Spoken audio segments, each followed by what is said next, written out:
Salam dan bahagia Bapak Ibu Guru hebat. Perkenalkan, saya Ferda Zulfiatin, guru dari SDI Al-Rosyid yang berlokasi di Desa Panaguan, Kecamatan Propo, Kabupaten Pamekasan.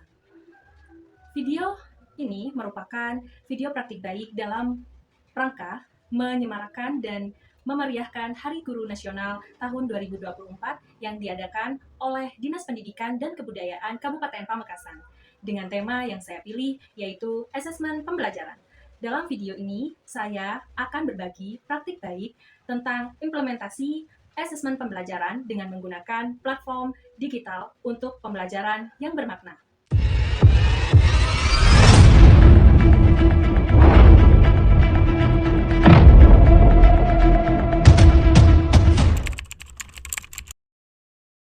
Merancang pembelajaran merupakan suatu tahapan penting untuk menciptakan suatu pembelajaran yang bermakna. Akan tetapi, kita sering bertanya dalam pikiran kita tentang dari mana kita akan mulai merancang suatu pembelajaran. Nah, dalam kurikulum Merdeka, belakangan ini kita mengenal dengan suatu istilah yang namanya backward design. Pada umumnya, merancang pembelajaran dimulai dari kita menentukan suatu topik atau kita mendesain konten pembelajarannya. Kemudian, kita melaksanakan pembelajarannya, lalu kita melakukan assessment. Namun, dalam backward design, kita melakukannya secara terbalik.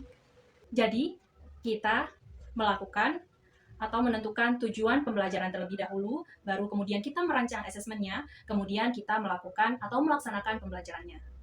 Perbaikan proses pembelajaran ini dapat dilaksanakan dengan baik apabila kita sebagai guru melaksanakan assessment dengan baik pula. Akan tetapi, kenyataannya di lapangan kita berada di dalam kelas dan melaksanakan pembelajaran seringkali fokus kita terbagi di antara melaksanakan pembelajaran dan juga melaksanakan assessment pembelajaran. Dari sini saya berpikir bahwa beberapa alasan penting bagi saya untuk mengapa saya perlu melakukan praktik baik ini. Nah, tentunya yang pertama, pemikiran bahwa pembelajaran dan assessment itu harus berjalan dengan berdampingan. Jadi, kita tidak boleh mengabaikan salah satunya. Yang kedua, perlu adanya suatu pendekatan untuk memudahkan guru dalam melakukan proses pelaksanaan assessment tanpa mengurangi makna dari proses pembelajaran tersebut. Dan untuk yang ketiga, saya meyakini bahwa agar praktik baik ini dapat menjadi referensi atau inspirasi bagi guru lain ketika melaksanakan suatu pembelajaran di dalam kelas atau mendiskusikannya dalam kegiatan komunitas belajar. Nah, berdasarkan alasan tersebut, saya berpikir bahwa salah satu ide kita dapat melakukan asesmen pembelajaran dengan memanfaatkan platform digital untuk menciptakan suatu pembelajaran yang bermakna. Harapannya, nantinya akan tercipta suatu pembelajaran yang merdeka atau independen dan berorientasi pada assessment yang mandiri atau self-assessment. Ada beberapa tantangan yang saya temui ketika saya ingin melakukan praktik baik ini. Di antaranya adalah yang pertama, bagaimana merancang assessment yang efektif dan efisien. Kemudian yang kedua, bagaimana memilih instrumen yang tepat sasaran.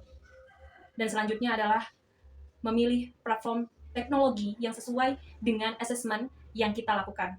Kemudian, apakah platform itu fleksibel dan dapat digunakan pada saat berbagai kondisi dan tantangan seperti bagaimana menindaklanjuti praktik baik yang nantinya akan dilakukan.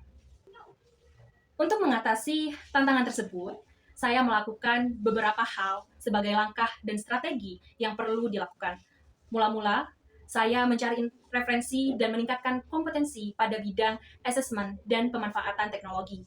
Dan beberapa bulan terakhir, saya mulai meningkatkan kemampuan saya dalam bidang teknologi melalui program profesi guru prajabatan atau PPG Prajabatan.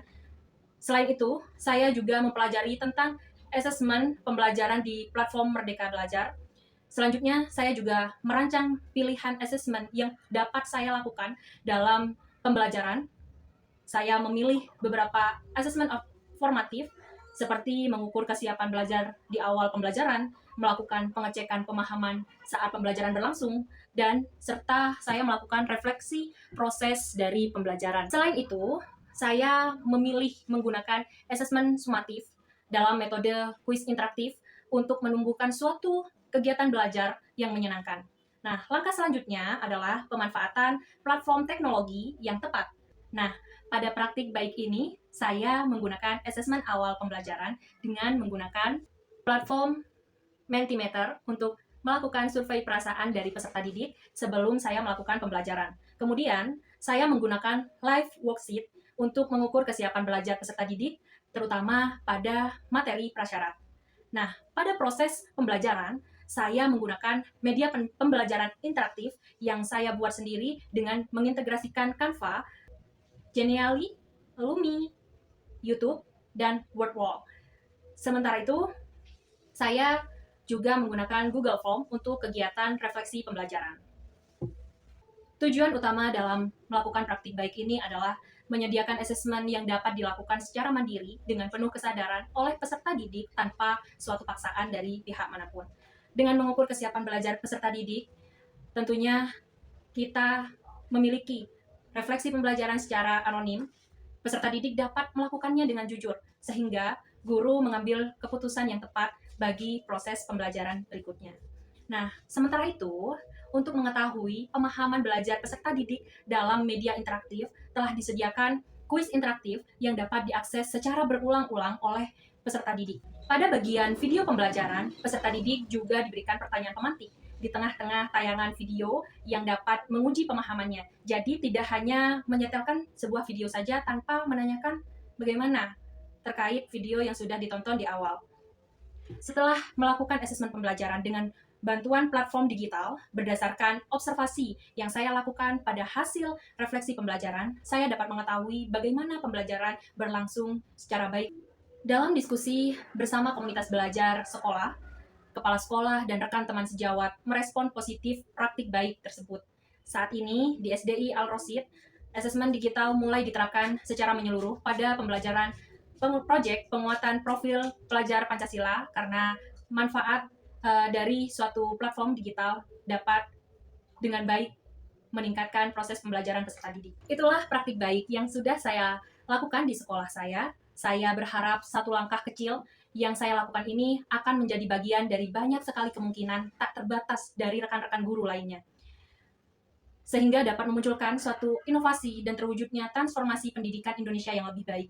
Bukankah kita sebagai seorang guru atau sebagai seorang manusia menjadi hebat saja tidak cukup, tetapi jadilah hebat yang bermanfaat. Demikian video dari saya. Selamat Hari Guru Nasional. Terima kasih. Wassalamualaikum warahmatullahi wabarakatuh.